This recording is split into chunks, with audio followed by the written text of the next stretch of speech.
Je vous propose de commencer par selon moi le moins proche des deux du genre du slasher. C'est un film désormais culte et une référence des animés d'horreur. Vous le connaissez certainement, Perfect Blue.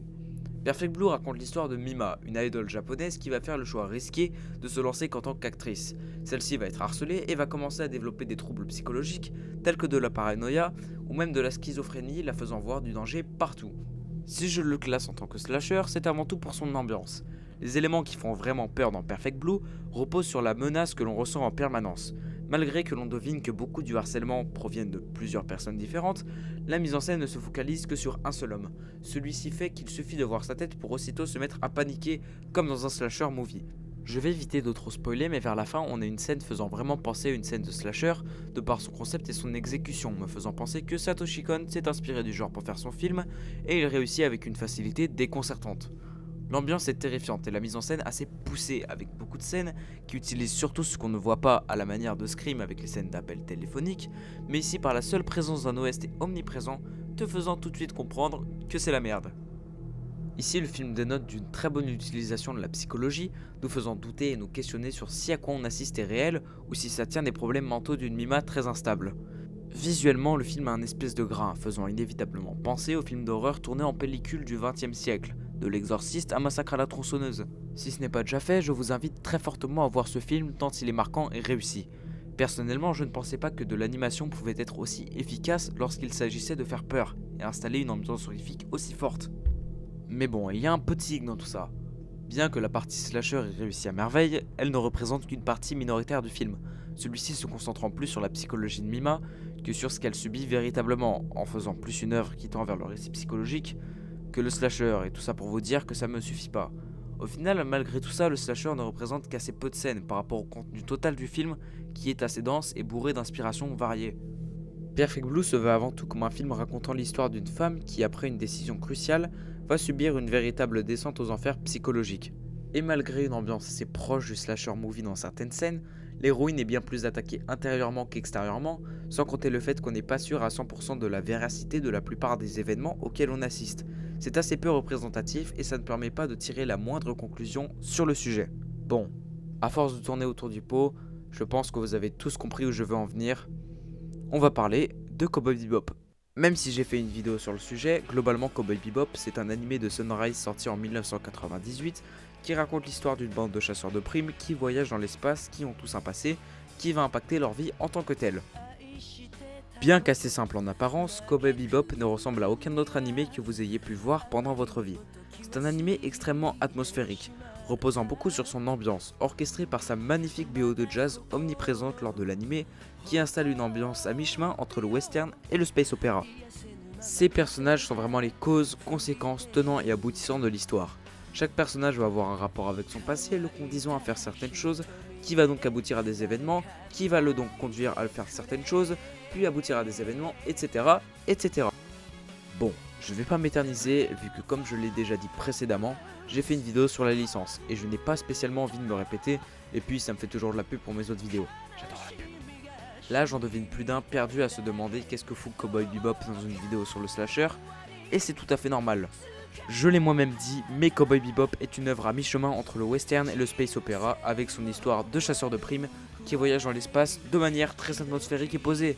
Donc rien à voir avec ce qu'on cherche. Enfin, à un détail près, mais qui change tout.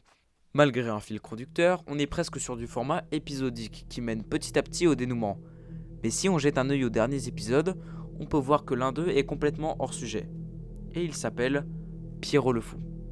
Celui-ci se situe à un moment de l'histoire où la tension ne fait que monter encore et encore entre les deux camps opposés, j'en dis pas plus, et donc on sait pas trop ce qu'il fout là. Je vous propose un petit résumé de cet épisode pour vous mettre dans l'ambiance. Spike et ses amis font escale sur une planète pas bien définie. Un soir, alors que Spike joue au billard, une ombre jaillit dans l'obscurité de la ville. Celle-ci plane à la recherche de ses prochaines victimes.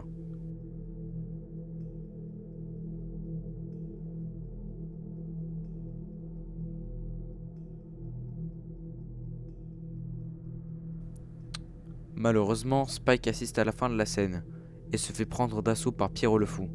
Spike ne le sait pas encore, mais lorsque Pierrot le Fou prend quelqu'un pour cible, il le poursuit jusqu'à la mort.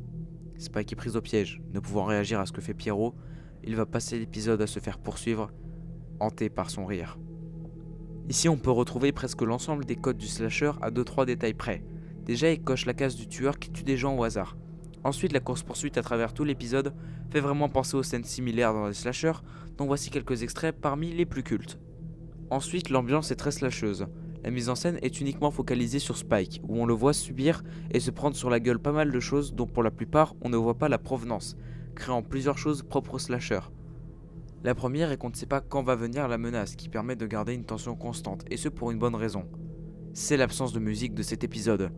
On ne sait jamais à quel moment chaque chose va arriver et nous fait sentir un sentiment d'insécurité constante, et chaque plan sur lequel apparaît Pierrot le Fou te glace le sang de par la menace qu'il représente, son apparition soudaine et que c'est un personnage à qui on a enlevé son humanité. C'est une technique récurrente dans les slashers d'enlever l'humanité au tueur, comme par exemple, encore une fois avec Halloween, à qui on a enlevé l'humanité de Michael Myers, notamment en l'appelant la chose. Ici on voit qu'il a été victime d'expériences scientifiques sur son corps, qui l'ont complètement transformé, et son rire incessant le rend d'autant plus terrifiant, car à figure humaine, mais dans le fond déshumanisé. Ensuite l'épisode est plongé dans l'obscurité.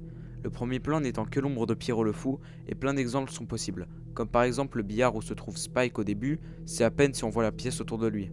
C'est plus que bénéfique pour la mise en scène. Celle-ci te montre que Pierrot le Fou est camouflé par toute cette obscurité et accent toute la lumière sur Spike, celui-ci étant terrifié par les arrivées potentielles de Pierrot le Fou, évoquant même que ce serait la fin de sa carrière en tant que chasseur de primes, et donc par conséquent la fin de sa vie. Ensuite, les moments où il y a de la musique qui permettent de rendre l'instant profondément dérangeant, dans un air répétitif qui prend une tournure assez glauque au fil du temps. C'est aussi un épisode où il n'y a presque aucun dialogue, celui-ci laissant parler la mise en scène, donnant un résultat juste magistral. Cet épisode est une leçon de réalisation. Personnellement, j'ai pris un plaisir fou à l'analyser, même si je suis sûr d'avoir oublié certains éléments. Personnellement, la première fois que j'ai vu cet épisode, j'ai été traumatisé, car je l'ai vu trop jeune, et en le revoyant, je suis passé des yeux terrifiés d'un gamin aux yeux admiratifs d'un passionné. Le fait que cet épisode ait terrifié beaucoup de gens, dont je fais partie, est la preuve qu'un slasher en animation japonaise peut fonctionner si la formule est exécutée à la perfection. Mais à quelques détails près que l'on va voir dans cette deuxième partie de vidéo. Je pense que ce genre ne va jamais vraiment exister dans le futur, ou du moins être vraiment extrêmement minoritaire. Ce qu'il faut voir aujourd'hui, c'est que le genre du slasher est devenu un cliché du film d'horreur, et qu'aujourd'hui presque aucun slasher movie n'est produit ces 5 dernières années. À part ça, mais c'est déjà moins ancré dans le genre. Donc logiquement, on peut se dire qu'il faut aller voir dans les animés qui sont sortis à la grande époque du slasher. Donc c'est ce que j'ai fait, et ça a donné un résultat auquel je m'attendais. La grande époque du slasher est d'environ le milieu des années 70 à la fin des années 90. Il faut voir que c'est la grande époque de l'animation japonaise, l'époque où elle a commencé à s'exporter à l'international mais pas que. Dans ces années-là, les genres du médium se sont démocratisés, à commencer le shonen moderne, par Dragon Ball, puis quelques années plus tard, Bleach, One Piece et Naruto. À cette époque-là, ce qui était produit était grandement influencé par les productions passées, car à cette époque il y avait un fossé entre le cinéma américain et l'animation japonaise, ne faisant pas encore attention l'un à l'autre, car bon, faut dire que des films comme Pacific Rim sont clairement influencés par l'animation japonaise, à un point où le film sonne bien plus animé que film live. Ensuite, il faut voir que le contexte japonais économique était assez compliqué à cette période-là.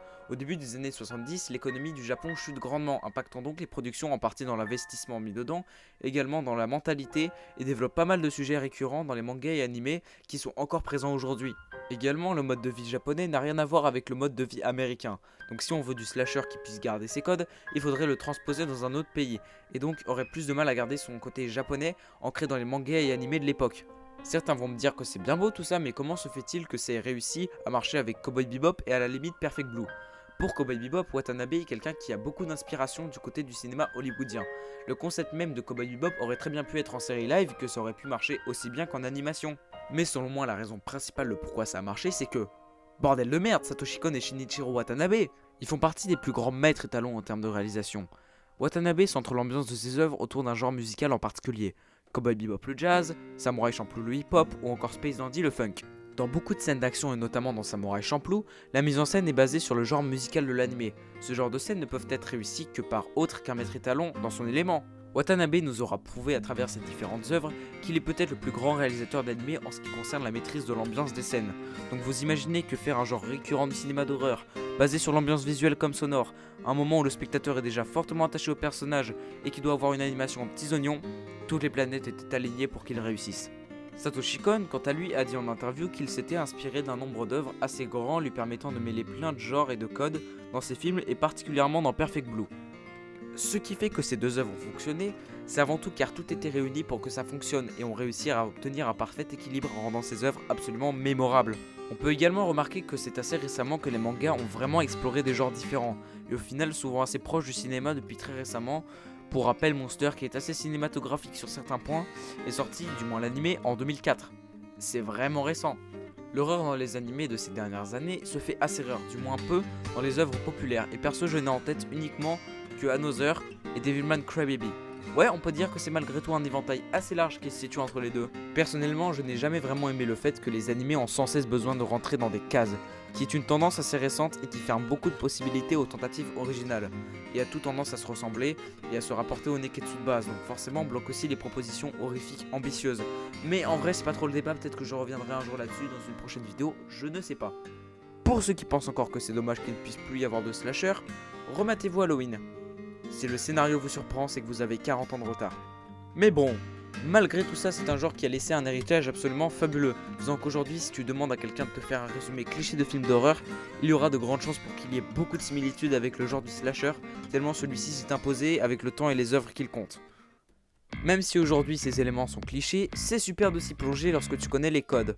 Donc je vous conseille vous aussi de découvrir ce genre et les œuvres qui le composent, et même au-delà de ça, de voir du cinéma. N'hésitez pas à me dire dans les commentaires si vous aimez ce genre de format un peu plus long. Personnellement j'ai adoré faire cette vidéo bien qu'elle m'ait pris beaucoup de temps à faire, et je suis content encore une fois d'être de retour sur YouTube. Mais bon, comme je l'ai dit, notamment dans ma vidéo bilan, je serai moins régulier car j'aimerais faire des formats certainement plus longs, plus travaillés, avec un meilleur montage. Ce qui fait que bon le rythme d'une vidéo par semaine à mon avis il est intenable. Même si bon je vais essayer de faire le plus de vidéos possible, mais je vais essayer vraiment de prendre mon temps pour faire ça bien. On se retrouve pour une prochaine vidéo, c'était Kenya, à la prochaine.